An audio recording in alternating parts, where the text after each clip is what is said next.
you have to put the time and effort, and you have to dedicate your life to it. But it is a very scary thought that, like, when you look at somebody who's so talented and so good at what they do, you're just like, am I ever going to be this good?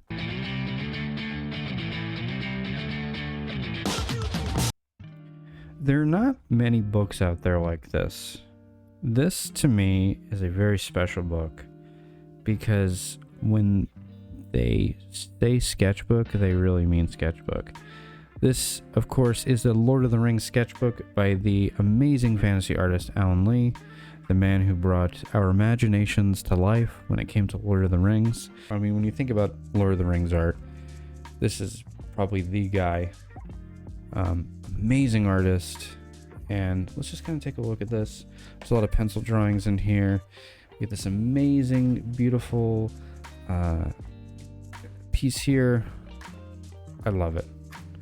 That's the moment in the book where the two hobbits, Pippin and Merry, meet the tree people. I forget their names.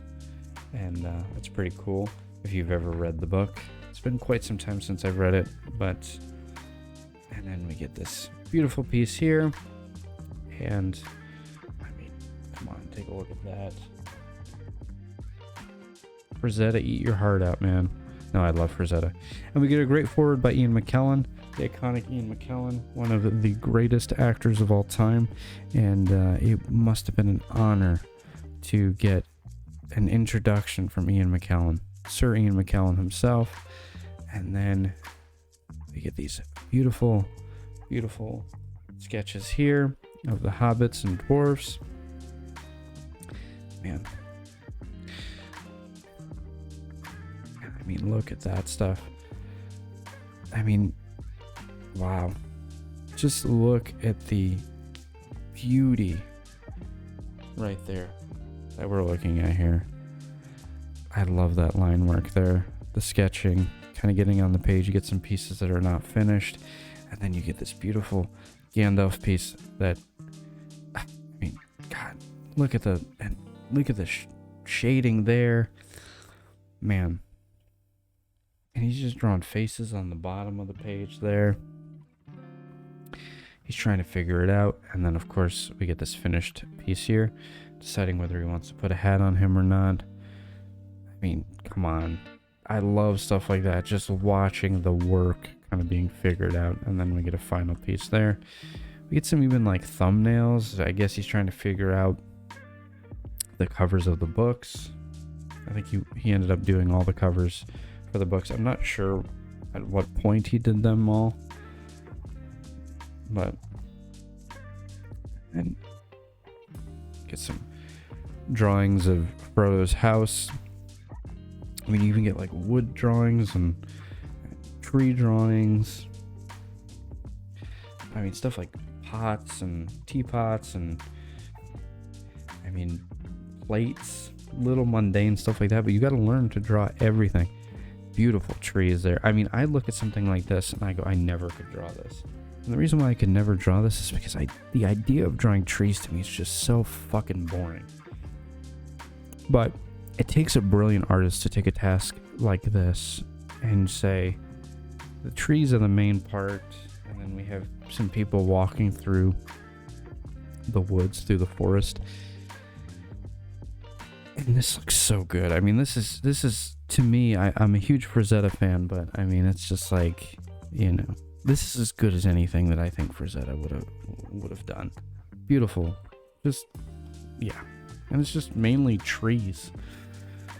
And then, I mean, look at those faces and the amount of detail that's going in. I mean, look at the beard, the hair. And the reason why I compare him to Frazetta is because Frazetta is, like, to me, like the ultimate fantasy artist. When you think about a fantasy artist, I mean, he's the first guy who pops into your head. So that's why there's that comparison. But I mean, you get these, oh man, look at that beautiful drawing there. I mean, you get these, like, I just love watching the process. You know, as an artist is trying to figure it out. This is the kind of stuff that if you're a learning artist, you need this stuff available to you. And then, of course, we get a finished piece. I mean, look at how beautiful that is. My goodness. Imagine being that talented as an artist. I mean, I love the form, like the dimensions of the nose. Everything is so beautifully, such a beautiful 3D form. I mean, it's just drawing at its finest. I don't know if he did the color, by the way, but yeah, I mean, look at that. Like, how beautiful that looks. That room there, and that amazing perspective. Come on, look at that. I mean, imagine having to be the guy who kind of brings Tolkien alive, his world alive. I mean, it's quite the task. And, man, did he do a brilliant job. We get, like, inside the inn.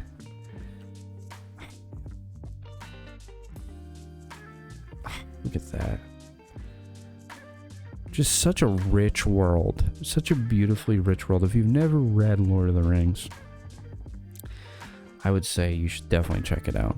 Because, I mean, a lot of people knock Lord of the Rings. I actually I read all the Lord of the Rings books very recently for the first time, and I was like, I don't want to read it. It sounds lame. And then I read them, and I was blown away by how brilliant they are. They are not... It's not fake hype. The world that Tolkien creates is so beautifully rich, and then when you have this artwork with it, it makes you want to read it again. And I didn't own this book when I read it the first time. I wish I had. But now that I can see all these places that were in the book kind of being brought to life through art, it makes me want to read it again. This is a beautiful book. I mean, even things like that, like this, you know, man, just kind of like figuring out the structure. I mean, look at that. Wow. I mean, he's even showing like how he's doing the perspective there. Man. Beautiful stuff. Oh man, look at that. Sorry, every page is going to be, oh man, look at that. But the artwork is so beautiful. Again, such a mundane thought of drawing something like this. Like, I would find this boring, but it's beautiful. Again, want to be an artist? You got to be able to draw everything. You got to be willing to draw everything. Man, look at that.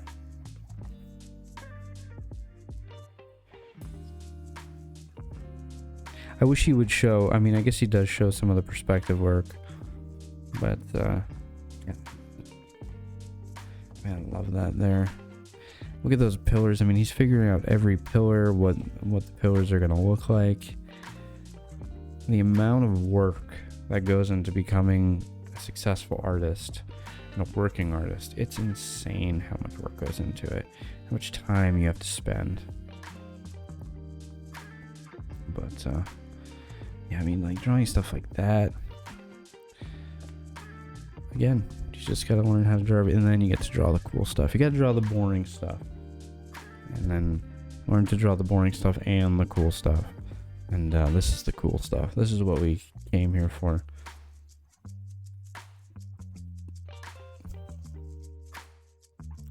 Man, beautiful. I mean, look at the drapery there.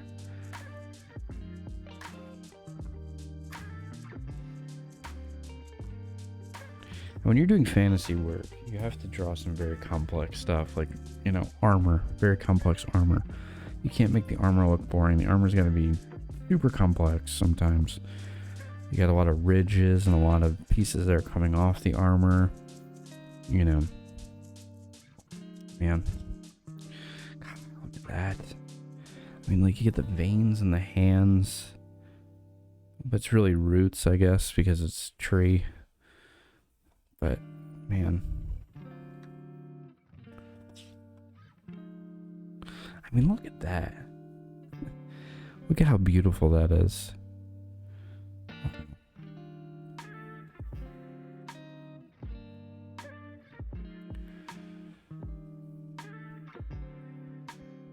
My goodness.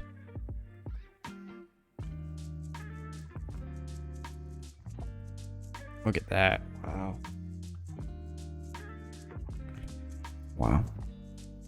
I know I say wow and very cool so much, but I mean, when you're looking at this artwork, I mean, look at that.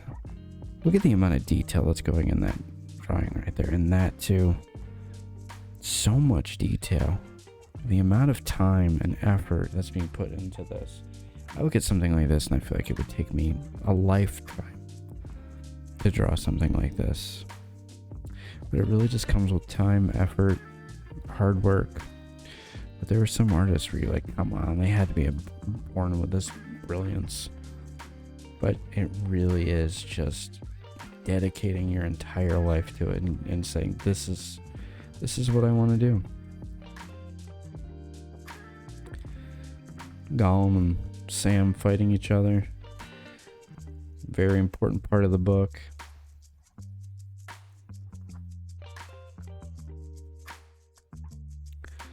And just the color, like I'm assuming he's doing the color too. The color is beautiful. It just feels like, you know, it's crazy how simple colors and color palettes and like the way that colors are used can really can kind of put you in a setting or a style. You know, I'm a big fan of cyberpunk, and it's kind of like neon colors, lots of blues and greens. Then when you get into fantasy, it's a lot of grays and like muted colors. It's unbelievable. Beautiful drawings. I mean, look at the, you know, just, oh my goodness. Like when you can look at the notches in the spine, I mean, it's just like, come on. Man, look at that. Holy shit, look at that. Wow. Wow. Look at the amount of detail.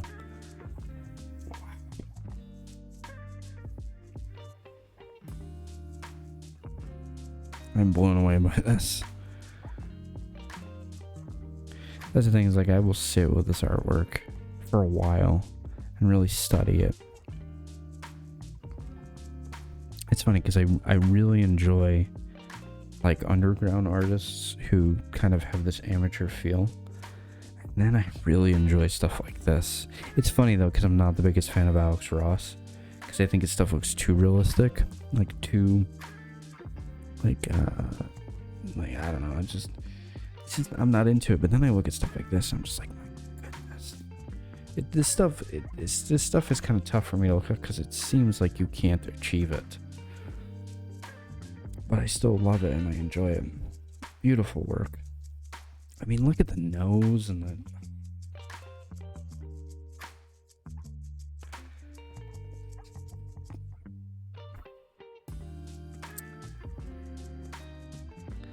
knows how to draw beautiful buildings. That's a rarity. That's like a gift. Like when you can draw great architecture and great figures, that's like amazing when you're able to do that.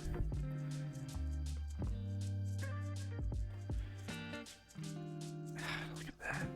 Kind of looks like an M.Z. Escher drawing or something. Man. The amount of work that it took into setting up that perspective. Perspective is one of those things where it's like I study it constantly, because there are elements of perspective that make a lot of sense, and then there's elements of perspective that just like confuse me, and I'm trying to figure everything out, because you need to know so many things. It's like you're juggling so many balls at once, or spinning so many plates at once, and you kind of just have to kind of bring it all together. And when you look at somebody who can bring it all together, and I mean, you get this this looks like he's just using a brush pen here. But when you can find an artist who can put it all together, it's sometimes the most inspiring stuff in the world, and it's sometimes the most heartbreaking stuff in the world, because you're just like, I don't know if I'm ever gonna be this good, and it scares me when I think about being an artist. But then I'm like, but you have to put the time and effort, and you have to dedicate your life to it. But it is a very scary thought that, like, when you look at somebody who's so talented and so good at what they do, and you're just like, am I ever going to be this good?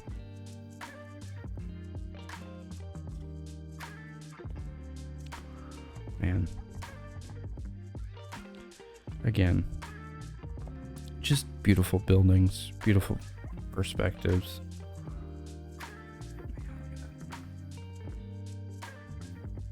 Wow.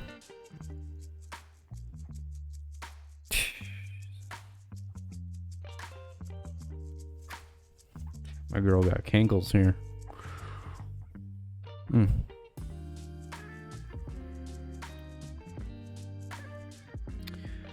Yeah, I mean, I'm a huge Frazetta fan. I love Frazetta, but this stuff, I think, rivals Frazetta for sure. Look at that. And then you sort of get this end piece here. Look at that beautiful, beautiful artwork.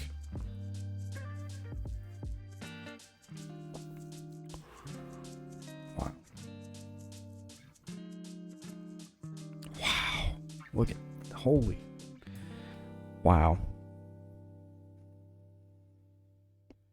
Oh my goodness.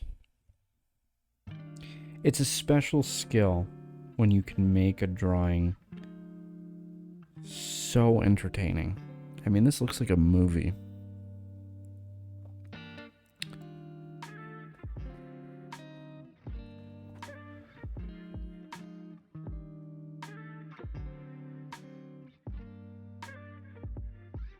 Look at that. Holy criminy, man. Wow. Such creative stuff. I mean, I know you have the literature there. You know, you have Tolkien kind of explaining this to you, but to be able to take text and kind of make it into this beautiful work. I mean, come on, look at that stuff. Great stuff. Draws a great figure. Really. I mean it. More structures. Reminds you like those like Da Vinci drawings a bit. But this is how an artist this is how an artist works. And then of course we have an end here and then a beautiful drawing there. What? And then of course you get a quote from Peter Jackson, which is pretty impressive as well. But yeah, that's just a fun book I wanted to go through. I enjoyed that. I don't know. If you've read Lord of the Rings too, it sort of hits different. But if you have not read Lord of the Rings, I would say you should definitely check it out. It's a different kind of book, though. It's one of those books that I sort of was expecting something very different than what I got, but I was very happy with what I got in the end. But anyways, this is about art, not about that. But if you don't want to pick up, if you've never read Lord of the Rings and you don't want to read Lord of the Rings, but you're just into art, man, just look at this stuff. It's beautiful, beautiful work. And Alan Lee is extremely talented fantasy artist. I actually don't know much about Alan Lee, other than he did a lot of Lord of the Rings stuff. I believe in like the 80s, I believe, but I could be wrong. I know there's an artist